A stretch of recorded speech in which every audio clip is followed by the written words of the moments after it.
Right on the set, goddammit. Okay. Hi, everybody. I'm Mark Dodson. Yum, yum. You're listening to Still Toking with.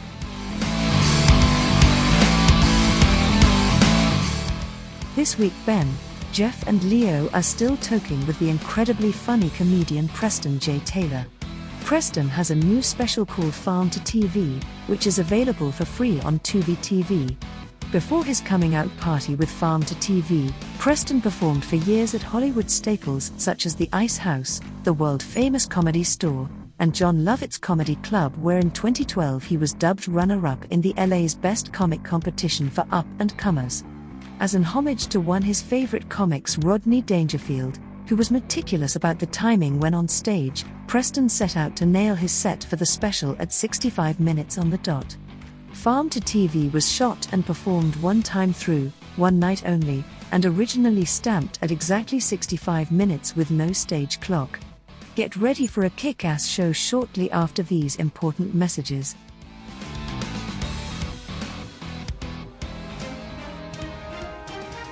The Dorkening and all affiliated shows are not intended for anyone under the age of 18. The following may contain discussions or scenes that have adult situations, graphic violence, nudity, strong sexual content, and graphic language. This show is intended for mature audiences only. Viewer discretion is advised.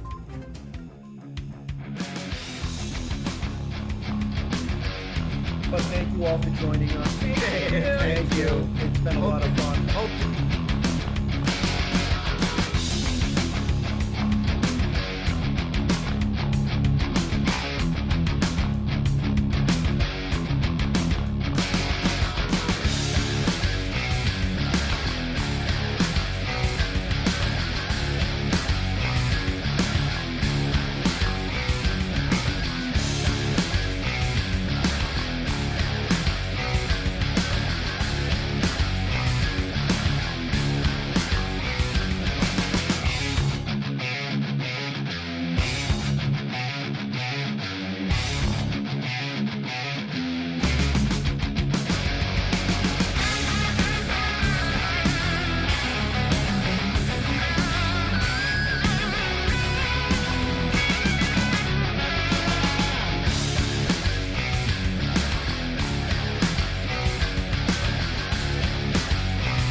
Do you have a hankering for horror knowledge? We have such sights to show you.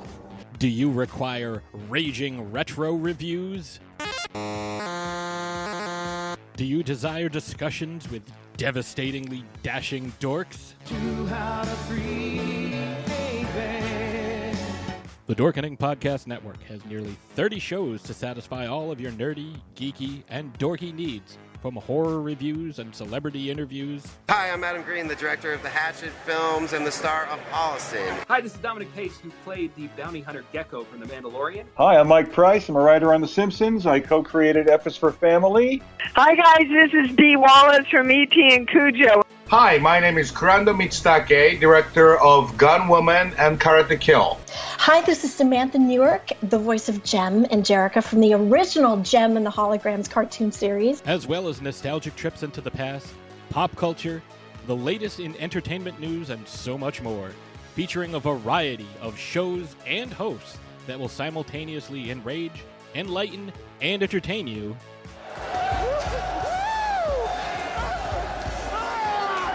Check out the Dorkening Podcast Network. My mom says I'm cool. Available on iTunes, Spotify, thedorkening.com, and wherever fine podcasts can be found. Happy Wednesday, everybody. And you know what? It's time for Still Token With. We got an awesome show scheduled for you today. And as always, check the show notes. We got a bunch of information there, including a free comedy special available on Tubi for our guests. And you got the link right in the show notes. But enough about me. How are you guys doing, Ben and Jeff? What's up? What's everybody doing out there? Coming to you live from New York. No, just kidding. It's not Saturday night, fucking Wednesday, dummies. It's Still Toking with. Yeah, Live from New York. on the beautiful Hudson. The Valley. Well, the beautiful Hudson. Yeah. I was in that Hudson. It's not so fucking beautiful. Not when you're in it. Don't ever go in the Hudson. And Leo, I'm very impressed. You already referred to the show notes, so you don't fuck up tonight. Oh, I tried my best. Bravo. Bravo. So speaking of show notes, we got a bunch of people in the comments already. So get those questions coming. But who do we have today, gentlemen? Some dude. Is he a dude? You sure about that? Some guy, yeah. You sure about that? I think so. I think he's a guy. Said he was. At least in the stand-up, he says he is. Oh, okay. Well, if it's stand-up comedy and he says he's a guy, that's what you're supposed to believe, right? Well, that's what I'm saying. Right. No, in all seriousness. In all seriousness, we have an amazing guest tonight. Just came out with a kick-ass stand-up comedy called Farm to TV. Let's welcome Preston J Taylor. Hey, everybody. Thank you guys so much for having me, Leo, Ben, and Jeff. It's a pleasure to be here. Well, thanks for joining us. Yeah. Now that we already fucked up half the beginning of the show, so I'm glad you took time out of your tough vacation, to join us from fucking Hawaii. Right? Listen, everybody has different lives, life paths, and choices. And if you watch the show, I've chosen mine.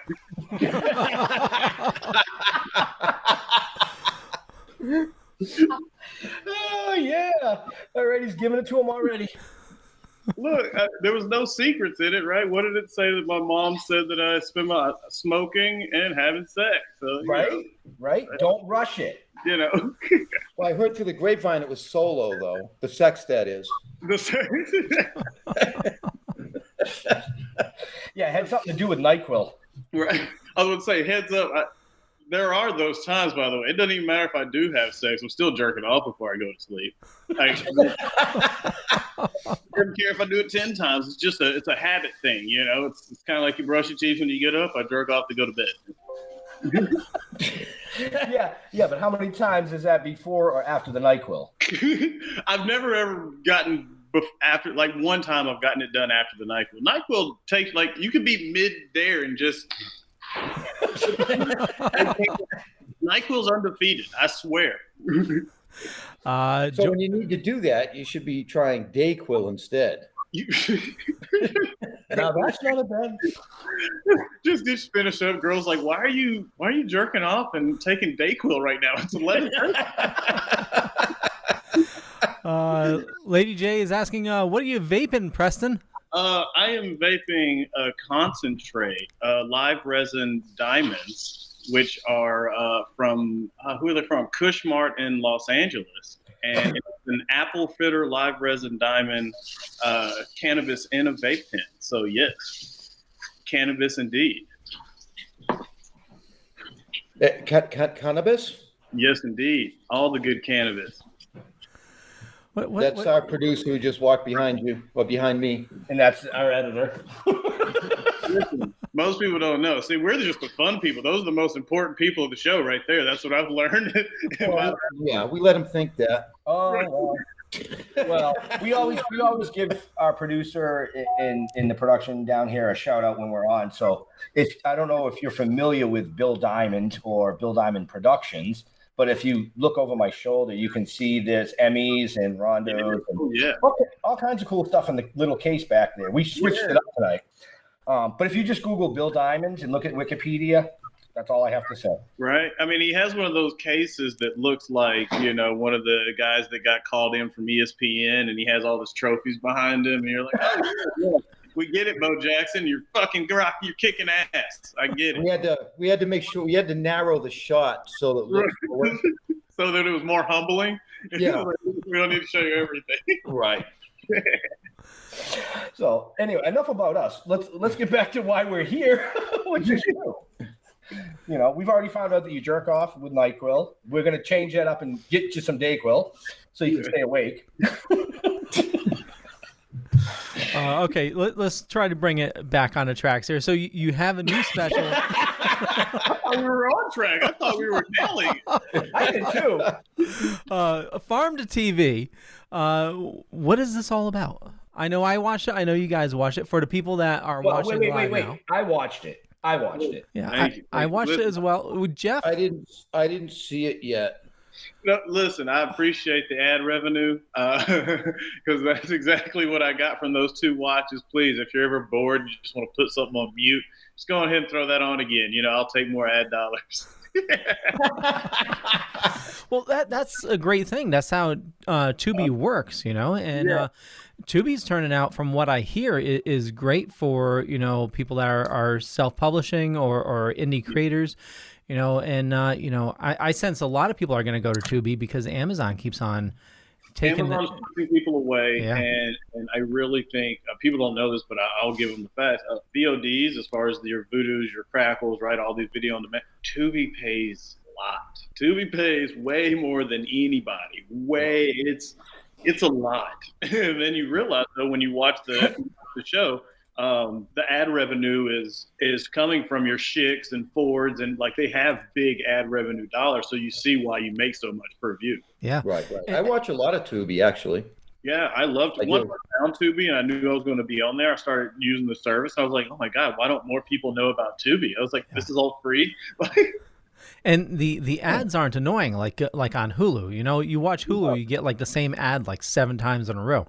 Tubi, I think for your whole special, I think I got a total of like 6 ads, and they're all different. Exactly. And by the way, if you watch it again, it'll be all different. Like they don't keep recycling the same ads, which is so annoying on Hulu. I don't know how many times I've watched the hip hop duo shake up their sprinkles against the Geico, right? But like just over and over. But to answer your actual question, farm to TV, like you mentioned, or we were talking about before we came on. I'm from small farm town, Texas, about 4,000 people. And I live in Los Angeles now. So in LA, everything is about fresh food and farm to table, and give me the story of where my produce came from. And I was like, all right, well, screw that. I'll be farm to TV. I'll give you the story of where my life came from. And so that's kind of was the idea around farm to TV and the opening of the show, where you get going back to like, we have 800 acres in that tiny little farm town. And so, we're out there, and that's our cattle. The cattle behind me was gifted to me as a gift from when I graduated high school. You got a cow? I got a heifer. Yes. Really? Oh, you finished school. Here's a heifer, because that's good. By the way, as a kid, I thought it sucked, right? My dad got me a laptop. My other grandma, got a TV and all this cool stuff. And then other grandma gives me a heifer. And I'm like, this is fucking asinine, stupid. Like, who gets a heifer? Yeah. Here, have a cow. Fast forward, this is 13 years later, I'm still making money from that heifer, right? Because every year that heifer puts out 1 to 2 calves, and every year those calves go to market, and I get $400 to $800 every year. I was like, never mind, everybody can give a heifer to their kids when they finish school. Wow, imagine what the world would be like if everybody had a cow. Mm-hmm. Well, don't most people have cows? Have something. Have a cow, dude. Right? They're onto something. I don't know. I'd be eating that motherfucker. Oh yeah. I'd be like, well, she had 2 babies, but veal is really good, so now there's only 1 at market, right? Well, so you could if you're keeping the revenue with the 2, you could just keep 1 a year and then make some money with the other each year. True that. Wow. I'll have to remember that. My wife doesn't even want fucking chickens, let alone coming home getting a cow. Chickens were great too. We had a whole bunch. Like I tell people, like there were real mornings when Grandma was like, "Preston, go get some eggs from the chicken coop." Like, and that was my morning. You go get some eggs out of the coop, and now it's time to have bacon and eggs before school. Oh yeah. So it's a completely different world when now as an adult, I've lived in Los Angeles and New York and places like that, and tell them that it's foreign, it's ancient to people. They're like, they don't think that world even exists anymore. Right. Yeah.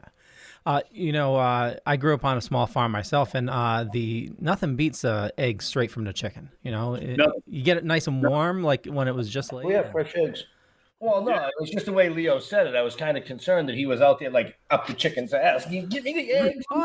That was my job. I had to go out in the morning and get the eggs. The way you said it. You had the twinkle in your eye, like it turned you into something, Leo. I'm just saying.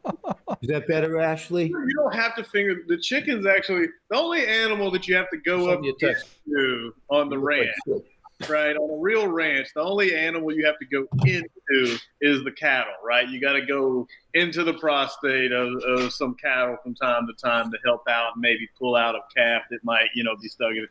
Other than that, you're typically good with going into things on the farm. Oh, no. I'm not going to reach into nothing to pull nothing out. Yeah.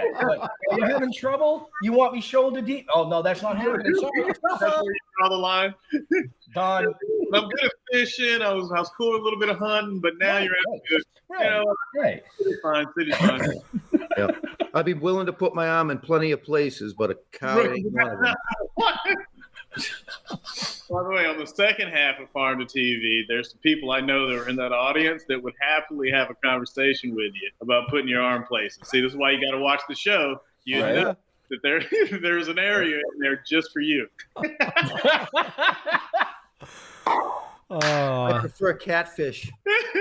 When you were telling those stories, and I think you described it is the whole show is you just telling stories, but those people that I've heard of stories, but I didn't realize they actually existed out there.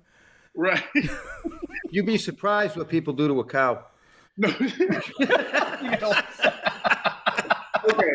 Both parts, that's true too. Living in the country, you hear way too many stories that you're like, you know what? These stories aren't all false, right? You can't hear that many stories about a dude fucking a sheep and like, you know what? At some point, it's not a joke anymore. He probably fucked that sheep, right? So, same with the city stories, though.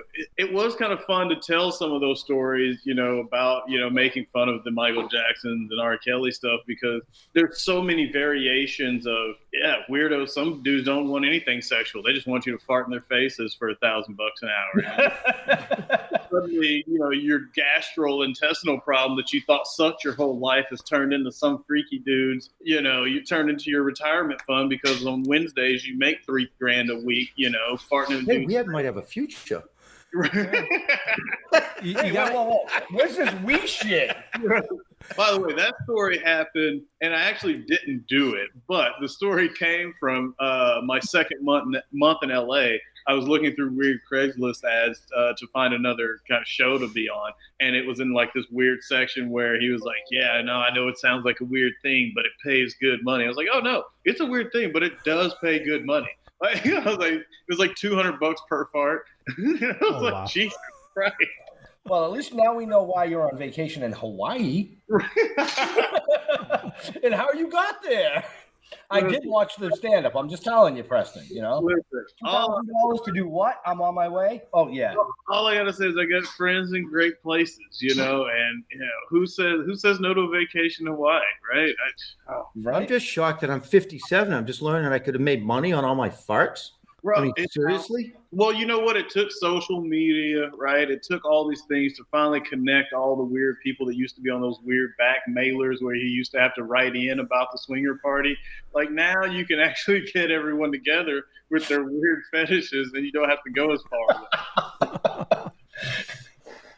Hey, there you go, Leo. There's the new show for the network. Yeah, no, we'll pass. We'll call it Fetish Friday. There we go. Groups to avoid. Groups to avoid.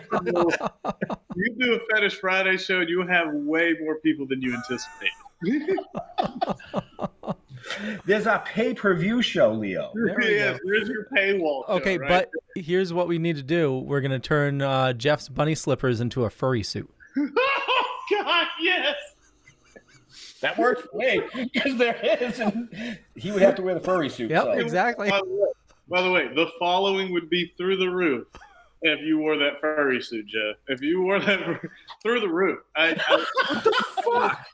Instantaneous. There's 10,000 followers that will never leave the site again because you're in the furry suit. Because I wear a furry suit with bunny slippers. Well, I like my bunny slippers. Listen, because there's no hardcore fan than those guys. Like once you get those people as your fan, believe me, they will never disappear. Fetish people, Comic-Con people, listen, they're your fans forever. Tell you, we know. My well, the Comic-Con fans. Yes. Because actually, like we said prior to going live, we're down in New York filming right now. Yeah. But what we're filming is the live action series to go along with the comic book series that Jeff and I wrote. Oh, wow. That's awesome. So, yeah. So you're right. When it comes to Comic-Con fans, I mean, they are diehard. And once you have a fan, you have a fan. Yes, they're the best. I tell people, there's a couple of things. There's nothing better than Comic-Con fans, YouTube, Twitch fans, and honestly, and to me, stand-up fans. Right? Because those are the people that they're going to come to your live show. They're going to listen to you on the radio, right? They're going to listen. They're watching these type. Like those are the people that wherever you are, they're there, and it's like you can't beat that. Right. So speaking of the stand up and farm to TV, because we keep getting way off the fucking tracks here. Well, if you watch the show, it got way off the track. So that's right.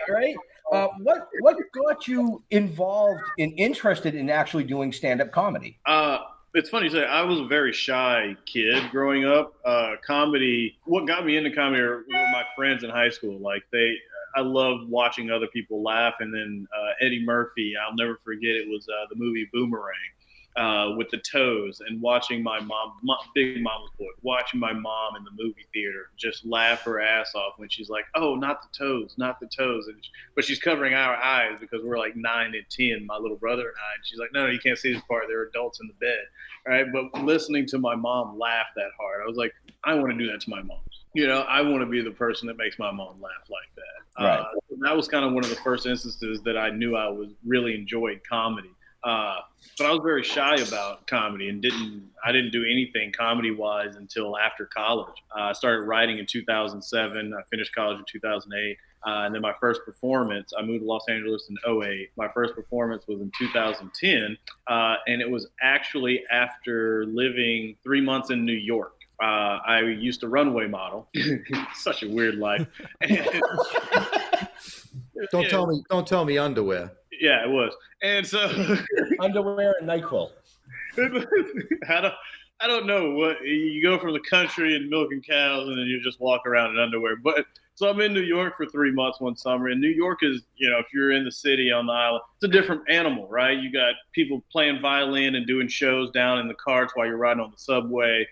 People are bumping into each other on the streets. Hey, fuck you. Fuck you too. Great. Have a good day. You too. Hope everything's well. You're like, wait, what? Like, there's normal life? It's like, yeah, they don't care. They keep on going, right? And that's kind of that East Coast more mentality where it's like you tell it like it is, but everything's also cool. Like no one's upset. You're just, you're being honest about it. And seeing that over and over for those 3 months there, it was like, bro, if these people do this in public, how the fuck can you not go into an actual comedy club where people are expecting you to do comedy and get on a stage and make them laugh? So that living in New York helped me get over the hump.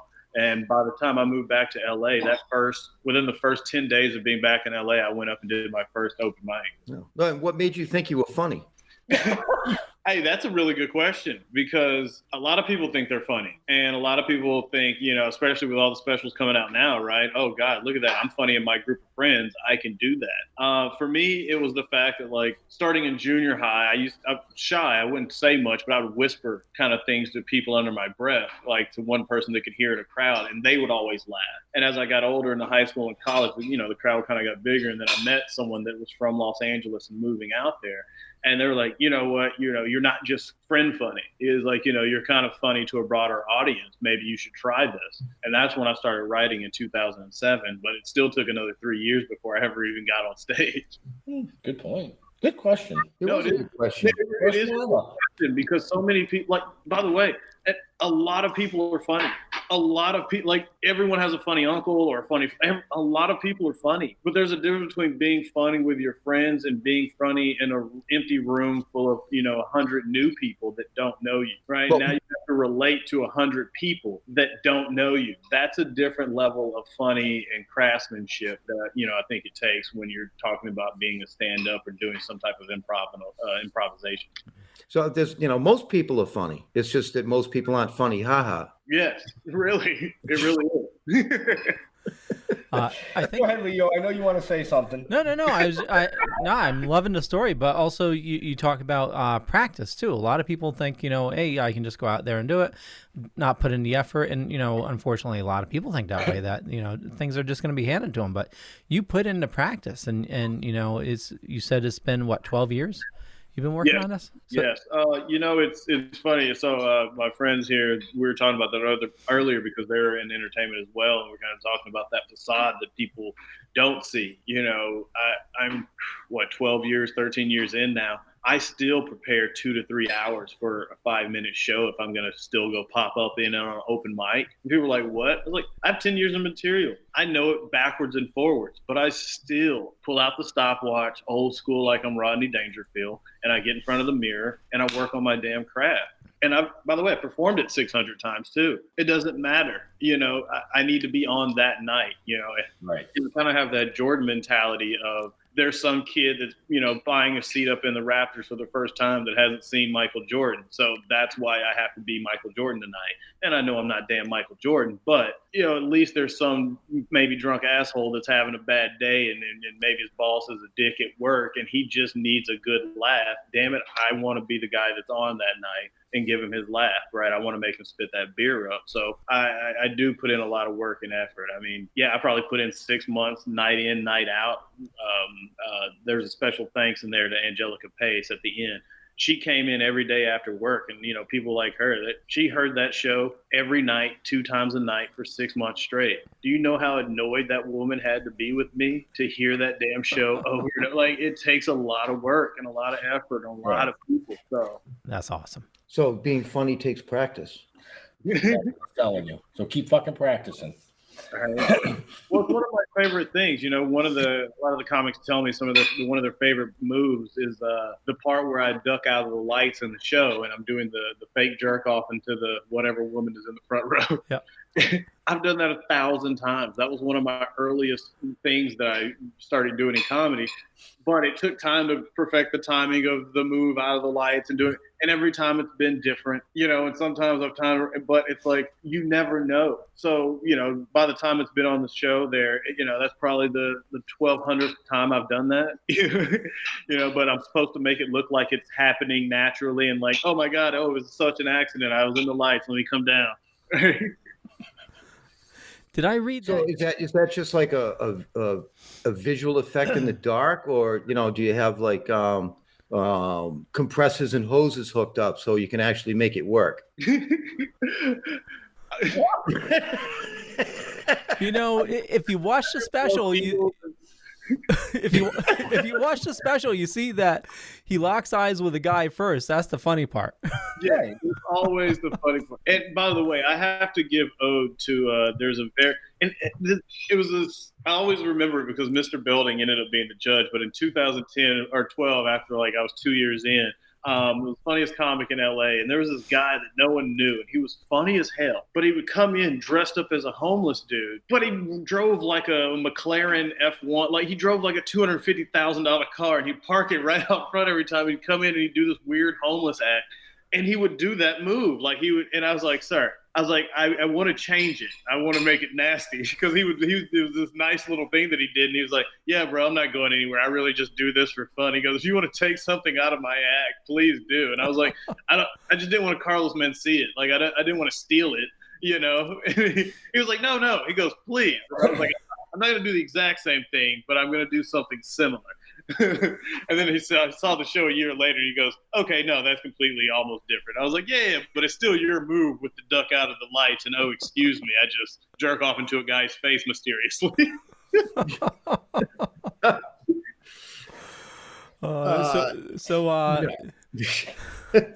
I know we're about the halfway mark and we have some commercials to run, but I just want to remind everybody, Farm to TV is available for free. So if you're looking for some free funny tonight, just check the links down below or up above, depending on where you're watching or listening to us. The link's right there. All you got to do is click, but make sure it's after the show. Yeah. Leo? Yeah.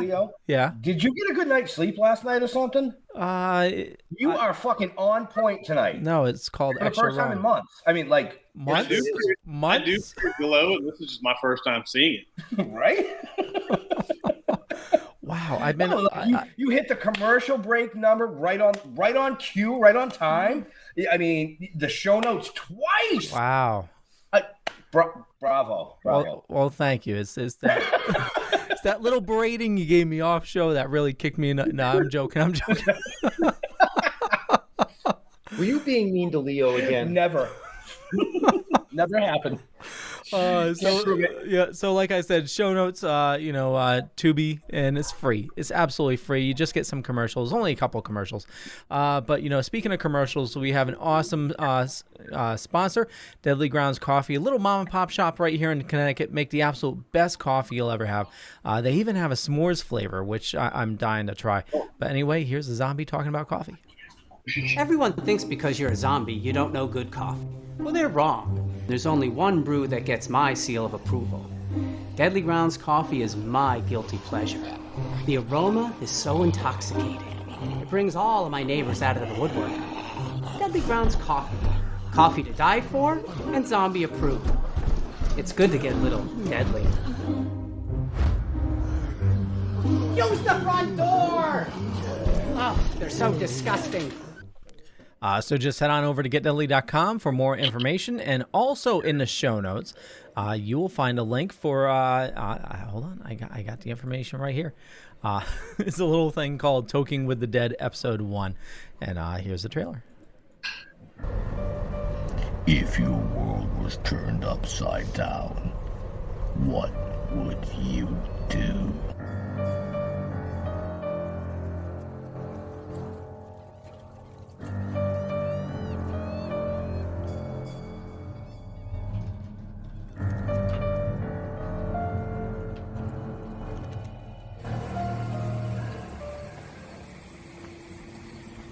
What the fuck are we gonna do now? Get high?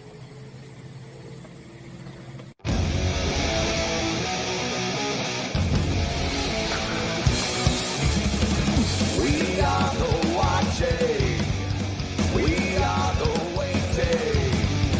We are the remnant, host of vengeful souls forsaken. We'll show no mercy. We'll show no kindness. We'll strip your flesh and leave forgotten bones behind us. We are the uninvited. Provoke us if you dare. We would be so delighted. We are the uninvited. Provoke us if you dare. We would be so delighted for the chance to find you in despair. We are the uninvited. Provoke us if you dare. We would be so delighted for the chance to find you in despair. Despair. You're often in despair. It was more fun that way.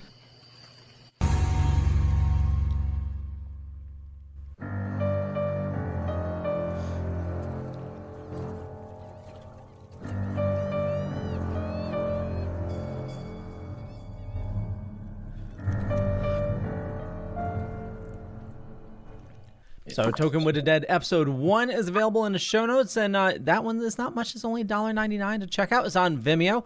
And Angelina says, Leo is always amazeballs. Thank you, Angelina. And Steve. Amazeballs? Amazeballs, yeah. What in the fuck is amazeballs? Well, that's like balls that are in a maze. They're hard to find. Oh, okay. That's what I think they were. Two things.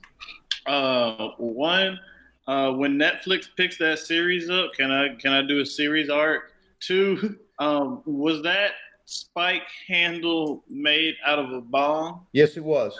God, that's awesome. I'm pretty sure that's the top of a bong. I've seen that bong structure many a time. That's a 4-foot bong. Yes. With 8-inch gutter spikes. Because you were getting high, and then boom, these fucking zombies, and you're like, well, fuck, now we got to turn my bong. It makes total sense to me. It's a twofer. I'm watching that shit. It's a twofer. Just, you like those twofers, like killing two birds with one stone type thing. I'm all about that shit. So, but speaking of teasers and trailers, Leo, I know you must have Farm to TV trailer somewhere. I tried to download it, and I couldn't. All right, well, can we just... Here's the funny thing, Leo. Yeah. I have the same problem, and I'm in the damn show.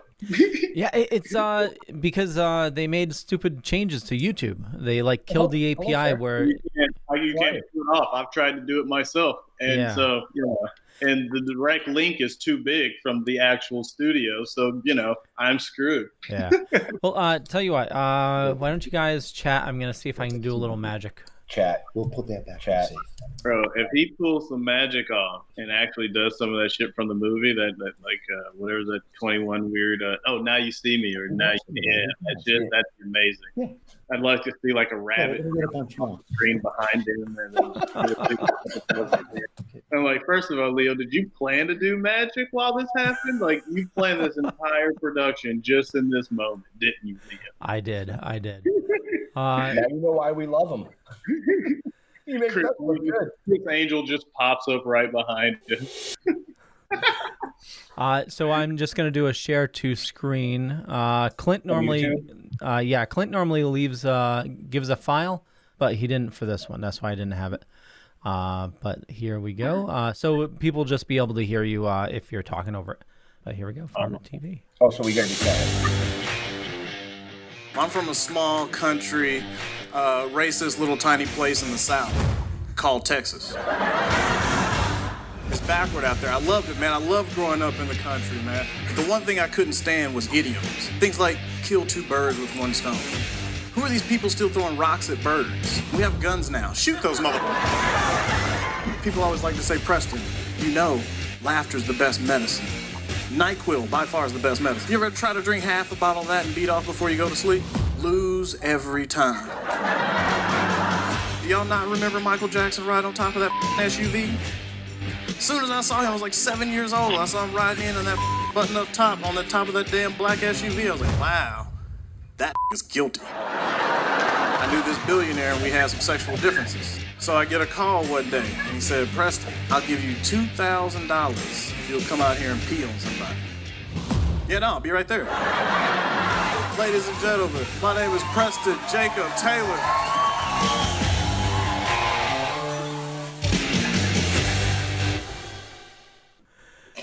Farm TV, like I said, is in the show notes up above or down below, depending on where you're watching. And it's free right on Tubi.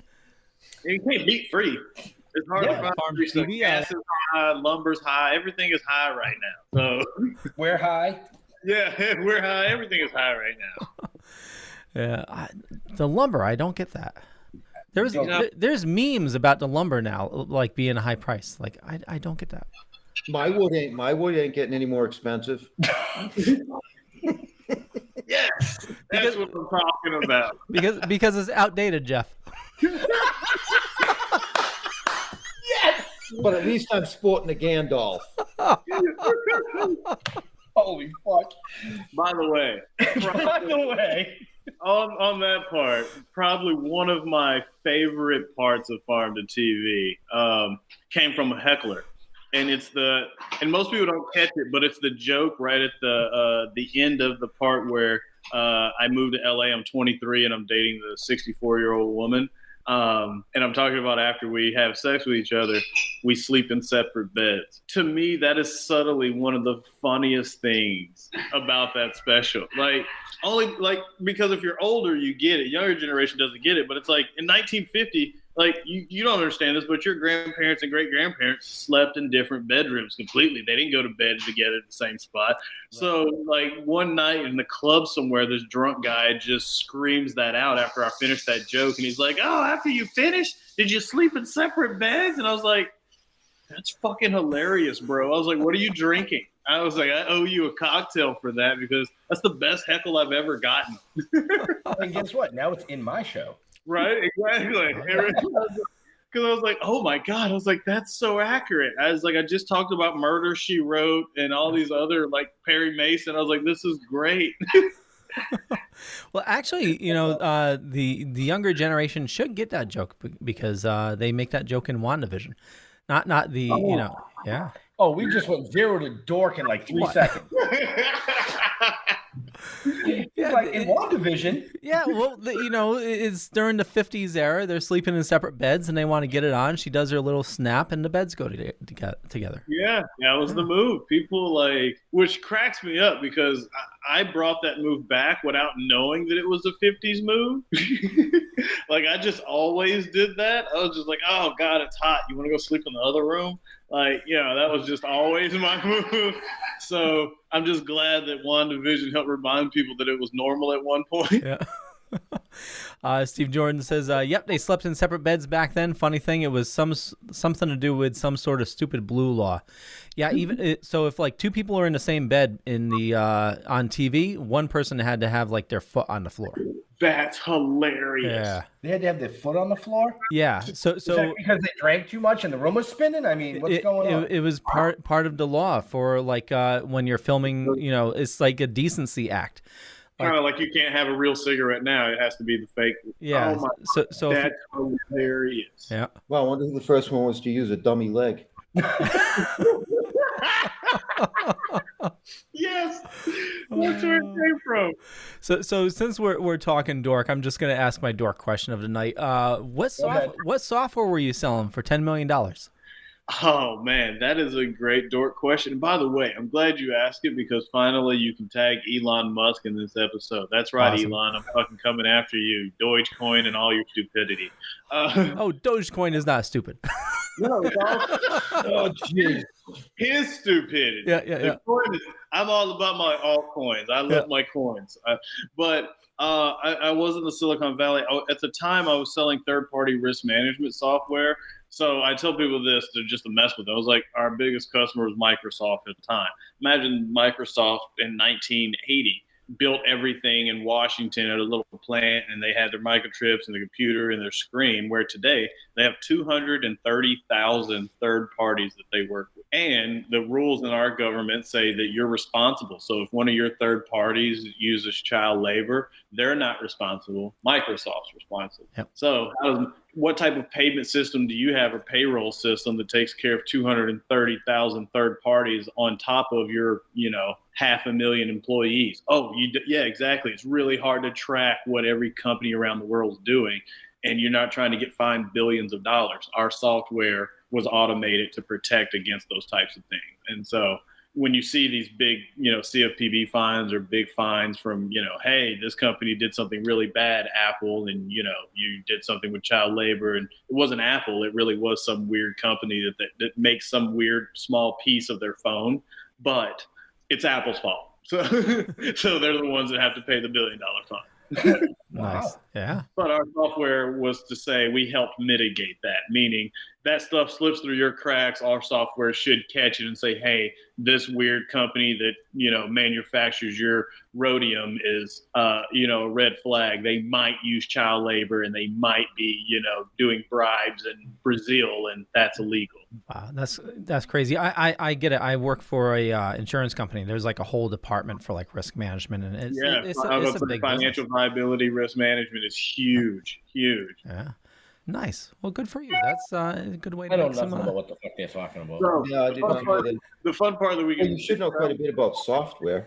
Well, what I love, you tell in your I think it was in your special or another interview. Actually, I was thinking another interview where you took your experience from comedy, and you were able to go right into the boardrooms with just that confidence, just to sell it.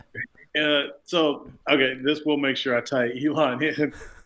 It makes no sense, but for me, I had the confidence because my friends at the time owned the company. So, it helps to go in and know, people at the top. But two, knowing those people, I just knew them as friends, and I worked with their kids and things like that. So, there was nothing. It was pretty easy. I didn't know anything about their business setting, but they're like, oh, you have a nice degree, you're smart, you should be able to learn this. And so when I got in there, they gave me a 10 to 12 minute script of like what their, software and company was. So it was going to take me time to learn the real ins and outs. But hey, here's a script, and this is kind of what you go and say to these people. And I thought to myself, wait a second, this is all you need me to do is say this? I was like, fuck, 12 minutes. I can memorize 12 minutes tomorrow. Like, I remember how to use PowerPoint. I can click a fucking button, and so then it's just a matter of changing your mindset, right? It was like, once again, I already know these guys, and they're already big loaded people. So who the fuck else am I going to meet that big? It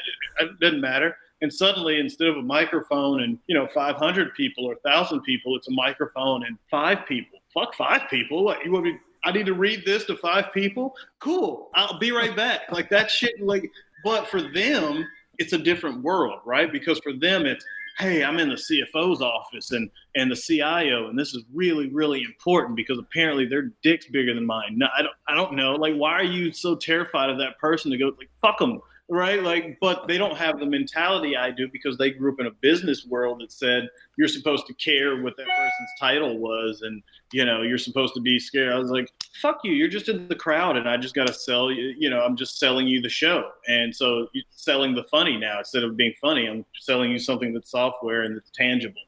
So for me, that was the mindset. And I think that's probably why I was successful. It was like, I didn't care who the fuck was in the seat. So fast forward, I'm in my fucking office and we have Monday meetings and, I barely jump on the calls because I'm the new guy and I'm waiting to make a big splash. And my big splash is, well, Preston, hey, do you have any news or anything to update? And I was like, yeah, I talked to Elon yesterday and he really likes our software and he thinks it's unique. And so he wants to set a meeting. Now, mind you, I'm like 7 months into the company. I'm still the new guy and I've barely said anything on these meetings and I shouldn't have shit in the pipeline. Now, all of a sudden, I just said that I talked to Elon Musk yesterday on the Monday morning call. And they're like, what the fuck? Sure. Okay, whatever. And they're like, well, so what else did he say? I was like, he said he wants to have a meeting next week. Then everyone shit their fucking pants because after we get off the call, the manager emails me and I send him the email and he's like, shit, he did talk to Elon. It's like, yeah, bitch, who the fuck do you think I was talking about? Fucking Elon Rove or Elon Harrison? No, motherfucker, Elon Musk. Who the fuck do you think I was talking about? And like, suddenly motherfuckers are on jets and they're flying out from the Jersey office and they're like, oh, did I ever get to take the meeting? No, suddenly all the management thought I was full of shit to take the meeting, right? But, I'm full of shit because and it was funny. They were like, well, how'd you do it? Same thing. I was like, you said find the highest person in a company when we go to the company. Who's hired Tesla than Elon? So I was just like, oh, there's his email. I'm going to email the guy. Oh, he was like, hey, that's actually really interesting information. He goes, yeah, we could probably use that. Here's my secretary's number. Give us a call.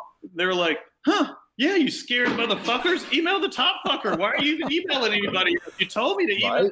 100% correct. Don't ever be afraid to ask. Yeah, I was like, you scared bastards. I was like, this is why I'm better than you. I was like, fuck this. I'm going back to comedy.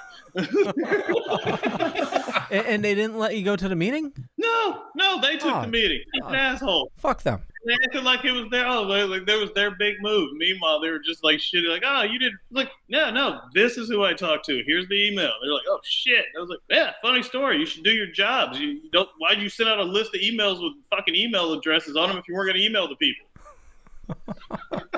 I'm afraid. Right. And I'm glad you brought something up like that because Jeff and I, we've known each other 34 years. We've been friends. When we started this comic book endeavor, we went into that same mentality that you have where everybody that was brought up in that world was afraid to talk to these upper crust type people. Mm-hmm. We would walk up to like Joe St. Pierre's table, who did all the #1 selling Spider-Man covers in history, and be like, do a cover for us. And he turned around and said, okay. Then we worked with Steve Levine from Teenage Mutant Ninja Turtles, and it's like you said, just do your job. Don't be afraid. Just go out there and do it. Right. Why am I full screen? This isn't about me. I was with you. It wasn't just you. You sure? I think he fucking zoomed in just on me. He was looking for boogers again or something. Yeah, man. Since y'all are good, shout out to Andy Hayward. He's a good friend of mine. If y'all are fans of Inspector Gadget and Captain Planet, Andy's a good friend. Just got married this past summer. Congratulations, Andy. Nice. Yeah. I want to know about this getting beat up by girls thing.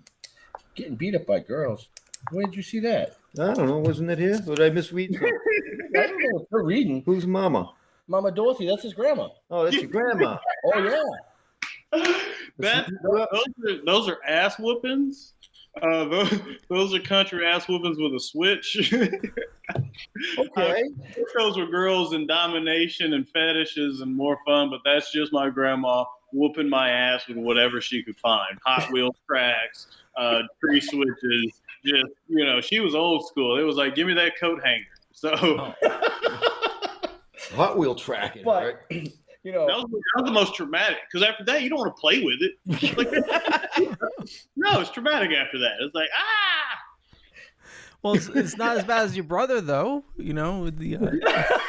I was gonna go there. The most shit I've caught from this show are two things. My dad called. He took the longest. Everyone in the family called me. My dad took like a week, and then his first words out of his mouth were, "Son, stop being a bitch and go take your coronavirus vaccine." So he was dying to call me a bitch after the show because if you hadn't seen the show, I called my dad a bitch in the show. Purely out of fun. He knew it was coming, but he had to get me back.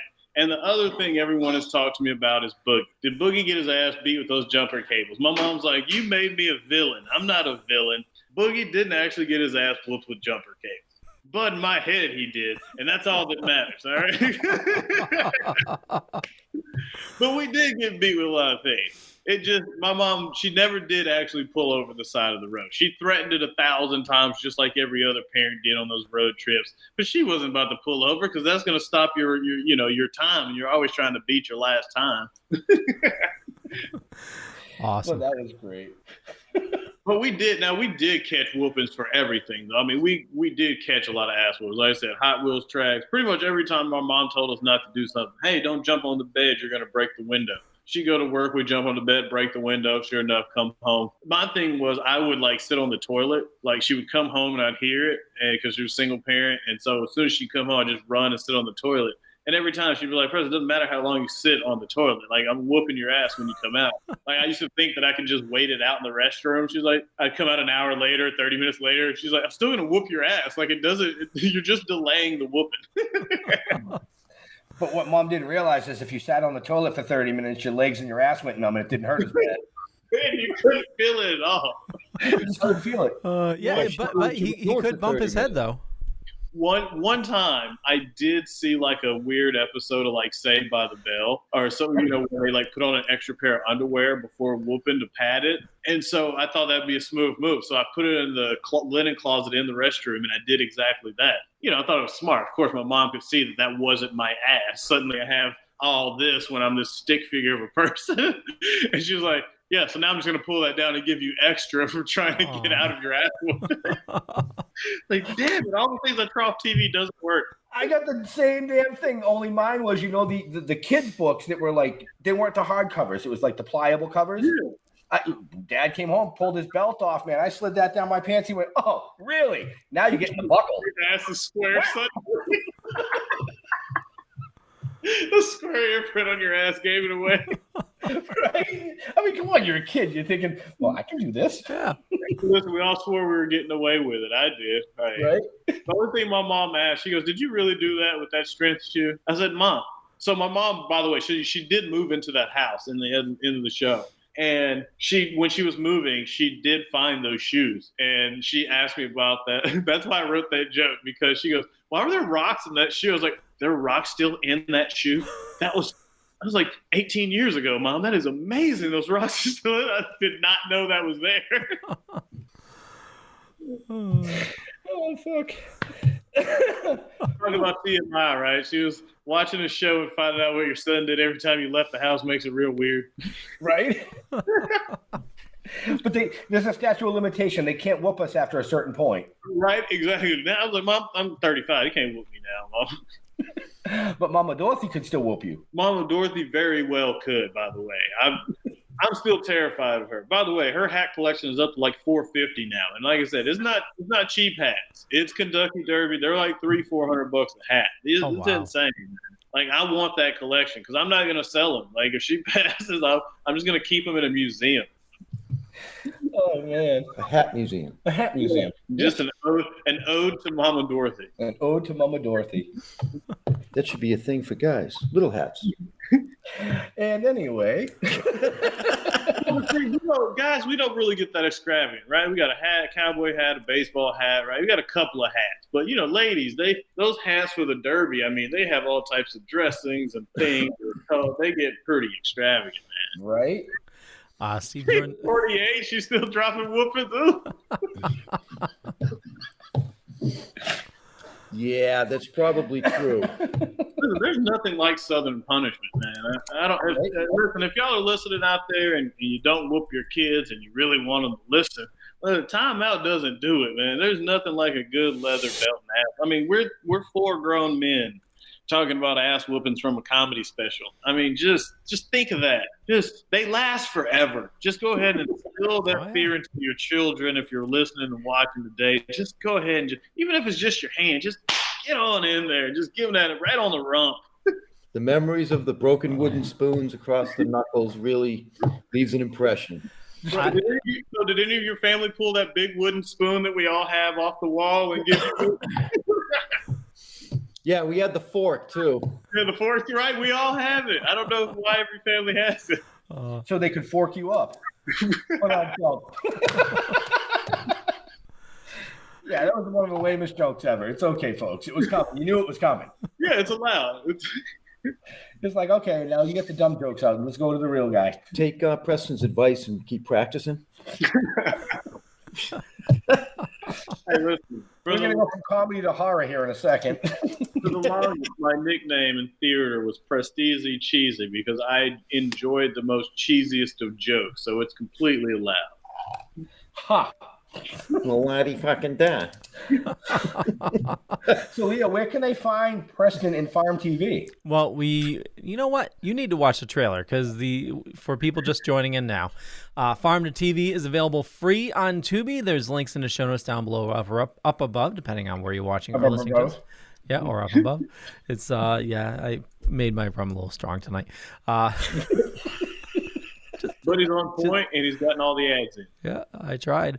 But yeah, here's Farm to TV available for free if you want some free funny right on Tubi. And as soon as I hit the button here. I'm from a small country, racist little tiny place in the South called Texas. It's backward out there. I loved it, man. I loved growing up in the country, man. The one thing I couldn't stand was idioms. Things like kill two birds with one stone. Who are these people still throwing rocks at birds? We have guns now. Shoot those motherfuckers. People always like to say, Preston, you know, laughter's the best medicine. NyQuil, by far, is the best medicine. You ever try to drink half a bottle of that and beat off before you go to sleep? Lose every time. Do y'all not remember Michael Jackson ride on top of that SUV?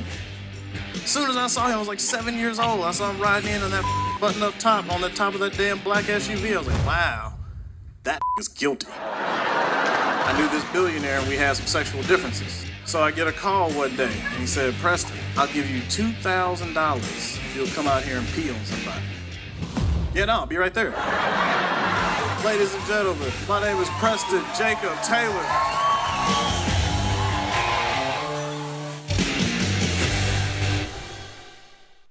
And Farm to TV is available for free, like I said, in Tubi.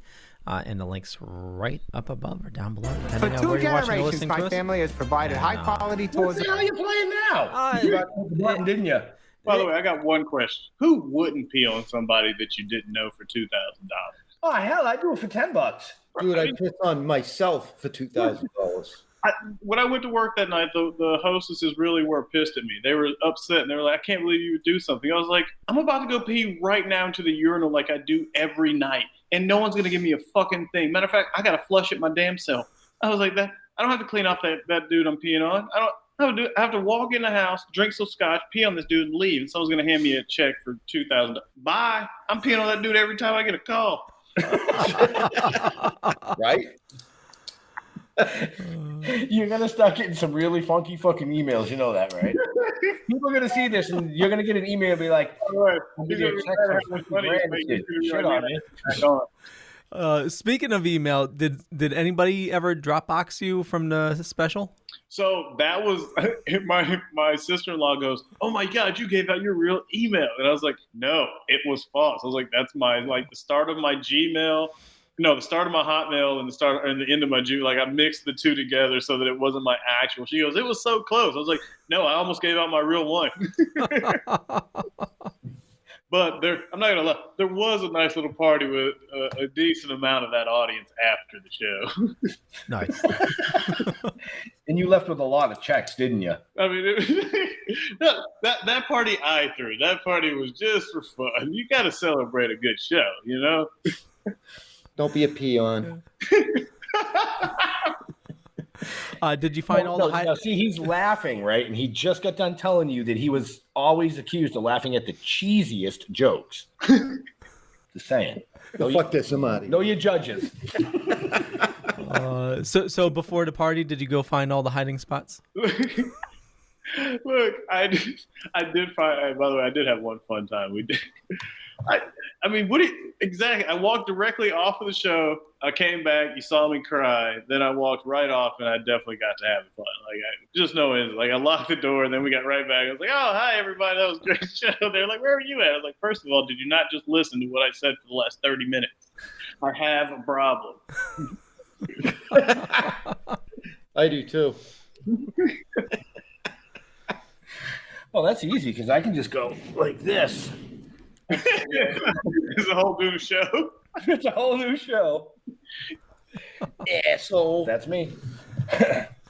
So we're going to be wrapping up shortly because Leo does have another show. But when he takes us out, Preston, just hang around for a second after the show closes, if you don't mind. No, not a problem. Okay.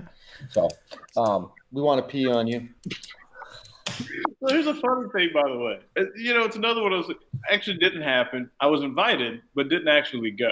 Right, so it's kind of one of those like it could have happened, but then I did tell the ladies when I got to work that night what I was supposed to do, and they were pissed off about it. I was like, why would that even upset you? I was like, because I definitely would have done it, but it wasn't real, so that's why I was happy to tell it. They just didn't have the $2,000. Right. What do you mean you only got $17.99? He's not going to come for that. But then, I think it's one of those weird things, though. Then it's like you put it out in the universe. A week later, I'm hanging out with, some of the people that, reach out and wanted to hang out and have a good time. And it was a request. And I was like, but you weren't even at the show. You didn't even, they didn't know about that joke. It was just something they threw out there. I was like, that's what I get for putting it in the universe. Now people are just going to start requesting it. Right. So I know we're going to be wrapping things up real soon, but in your show you talk there's no lines at the In-N-Out Burger, but what was the other place? Did you say Wahlburger? Whataburger. Whataburger. It's what a burger, but country folks, they just Whataburger. They just smash it all. Half the time it sounds like Waterburger. Half like you don't know what it, but it's Whataburger. And it's like the white and orange stripes. It's very old school. It kind of looks like the old A&W root beer soda. It's very classic in itself. And so In-N-Out was really California centric, and that was really Texas centric. And now they're starting to grotesquely cross in the South to Vegas and Denver's and New Mexico's and things. But in LA, you can't find an In-N-Out without a line. And then I go to Texas and there's zero line, and everyone's across the street. And it's like, and they're like, why would you even go to In-N-Out? I'm like, why do you guys still go to, you're from here. Why you've had this your entire life? But I get it. Whataburger's greasy and it tastes delicious and good, and In-N-Out's fresh, and no one in Texas wants anything that's fresh and healthy and delicious in their fast food. They're getting fast food for a reason. Like, you don't go to Sonic and get a nerd slush that's already full of sugar and then add little sugary bear bites into it and think that, I'm not going there for my health. I'm going there so it tastes delicious. I thought he said Whataburger. I thought it was Wahlburger, but I thought that was only in Boston and Jersey. No, so I heard Whataburger. Wahlburger is running up and down the West Coast as well. Oh, wow. Yeah, and they're delicious, by the way. Mark, I'll give you and your brother some credit, man. Y'all, the key at all these places, right, is you always have to have good fries at this point. Because every burger damn near, right? Fuck that. Right. Fast food, every burger's the same. But their fries are delicious, and that is key. See, they should come up with a nice sweet sauce that they can put on the burger, and then they can call it the Whataburger. Now you're on to something. You can also get, who are those people that sang WAP this last? I need to learn my hip hop artists, but the wet ass pussy girls, those girls, they need to, they need to, I should know. I know if some black people watch this, I'm going to lose my black card. Megan Thee Stallion and Cardi. Those, I think it's those two. Yeah, whatever. Listen, but yeah, WAP, wet ass pussy, your sweet sauce mix on a burger at Whataburger or In-N-Out. Call it the wet burger. We're on to something. See? Right. We got the thing, we got the sauce, they don't have to do anything at this point, just pay us. Right? Yeah. That's all I'm saying. The only thing dry would be the bun. Maybe. Well, on that note, I want to urge everybody, definitely, it's free funny. If you're looking to brighten your mood, just want to laugh your ass off, check out Farm to TV. It's totally free on Tubi. And, after that, check out Toking with the Dead on Vimeo. All the links are in the show notes. And speaking of links in the show notes, for me, just Google Leo Pond. You'll find a bunch of stuff. Could be true, could be not. I'm not going to say which is which. But more importantly, follow these awesome people. Check out Preston. All his links are there. And I run a little thing called the Dorkening Podcast Network. We got over 30 shows on the network. A lot of awesome stuff. Matter of fact, we're going to be doing another show shortly talking about Venom 2 trailer and a lot of dorky stuff going on. And with that, Preston, where do you like interacting with your fans on social media? Oh, yeah, man. It's always a blast. Jump on Twitter, Preston J Taylor 1, Instagram at Preston Taylor Comic. I think that's it. I always like to chat, see your thoughts about the show, interact with everyone, man. So please reach out and tell me what you think. Awesome. Will do. Ben and Jeff. Don't ever Google me. Don't ever Google me. Google him. And you'll find out more about me by Googling him. And find me on stilltoken.com. Don't go to my Facebook page. You can't find me. There's 1,000 of me's out there. That's how I stay hidden. Right? Send us a message. I might answer it. That's if I see it. Usually he sees them, so he'll probably answer it. You good? Right? You all right? And yeah. So go check us out, stilltoken.com. No. What do you mean no? No. Why are we full screen? Stilltoken.com. Why are we full screen? Stilltoken.com. What? Okay, wait. Yes, stilltoken.com. Get your hand out of my face. Go check out the amazing guest. Get your hand out of my face. Right there. That one right there. In the show notes, up above or down below. No, but like Jeff said, you can, if you want to know about us, go to stilltoken.com. Everything from the comic book to the filming to everything that we pretty much fucking destroy is on there. Get your hand out of my face. We'd like to thank everybody. Thanks, everybody. To our veterans and first responders, we want to thank you for doing what you do every day so people like all of us can come out here and do what we do every day. We'll see you next week. Stay safe. We're out of here. Peace out.